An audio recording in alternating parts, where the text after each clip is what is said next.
ئەو حادیسەی کە بەسەر ئێمە هادیەکی هێشتی 2015 ئەو کات ئێمە ڕاستەوە خۆ جەنابی سەرۆکی هەرێمی کوردستان بەڕێز جەنابی کاک مەسعودمان بینی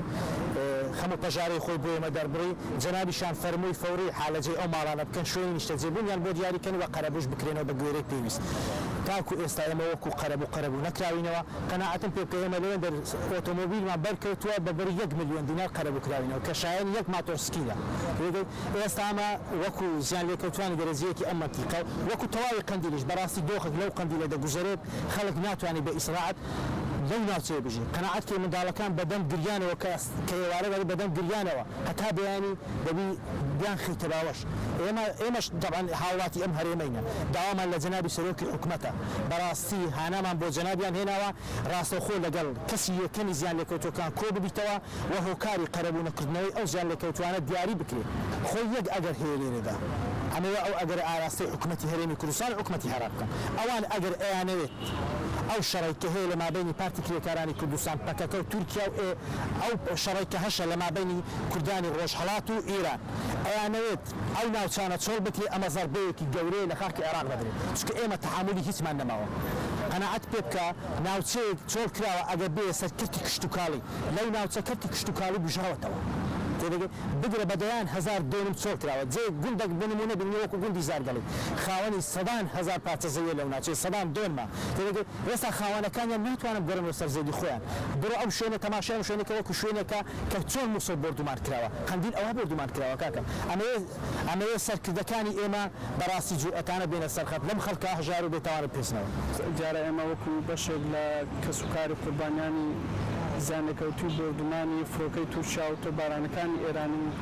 بەریەکەوتەکانی هێز چەکدارەکان لەو ناوچەیە دیارە ئێمە لە ناوچەکانی خۆمان تووشی قوربانیدان و زەرەر و زیانێکی زۆر بوونەتەوە بەڵام ئەو ناوچە سنووریانە بەردەوام ژیانی تێدا دەگوزێت خەڵکەکە ئامادە نییە دەست لە کەسابەت و لە ژیان و مەعیشەتی خۆی هەڵبگرێت بەردەوامەوە دەمەوێت لێرەدا ئاماژە بۆ بدەم ئێمە داواکاری لە بەرپرسانی حکومەتی هەرێمی کوردستان حکومەتی فیدرالی عێراق حکومەتی عێراق و هەروەها کۆمەلگای نێودەوڵەتی کە بێنە سەرخەت بۆی کە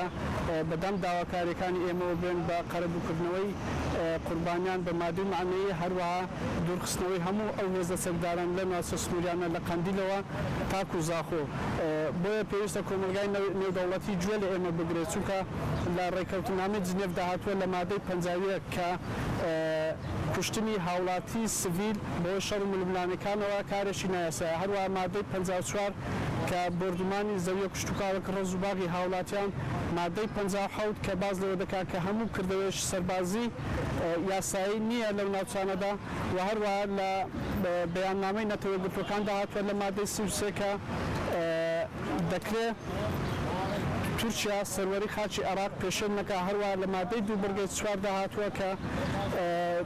تورکیا و ئێران پێویستە لە ڕێگای دیپلۆماسیەوە کێشەکانی خۆیان چارەسەرکەن بۆی ئێمە لەمە دوا بتوانین لە ناوچەکانی خۆماندا ژیانیشی ئاسایی بەسەر بەرین. من لە گوندی هەڵانیادا دانیشتم قوربانێکمان کە لە 36 2018 بۆ کاسبەت چوبوونە کاسبەت لێنگل کە بەهۆی تۆپەکانی تورکیا خشتێکن بە ناوی دنیا ڕەشید ناژبەر لە دەستماندا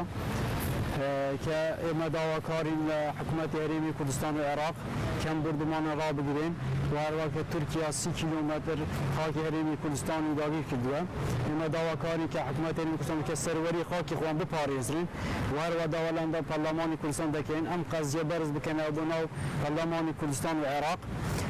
کە لەژنەیەک پێک بێنرێت کە ئەم لەژنەیە سەردانی کەسوکاری قوربانیەکان بکات و هەروەها ئەم شەهیدانە بە شەهیدی سەنگەر حساب بکرین.